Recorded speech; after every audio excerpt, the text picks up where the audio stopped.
অতিরিক্ত মূল্য দিয়ে তার কাছে নিজেকে সস্তা করে ফেলো না। নিজের মূল্যটা ধরে রাখার জন্য হলেও কখনো কখনো কঠোর হওয়া খুব দরকার। কারণ সবাই অতিরিক্ত মূল্য পাওয়ার মর্যাদা বোঝে না। ভালো থাকতে হলে মাঝে মধ্যে একটু নিষ্ঠুর হতে হয়। যে তোমার বিশ্বাস ভেঙেছে তাকে তুমি ধন্যবাদ দাও, কারণ সে তোমার চোখে আঙুল দিয়ে দেখিয়ে দিয়েছে সবাই বিশ্বাসের যোগ্য না।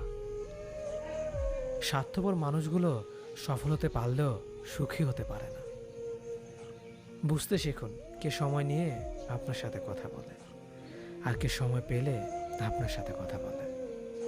পৃথিবীতে কঠিন বাস্তবের মধ্যে একটি বাস্তব কথা হলো, মানুষ যখন সফলতার দ্বারপ্রান্তে এসে পৌঁছায় আর তখনই প্রিয় মানুষটি হারিয়ে যায়।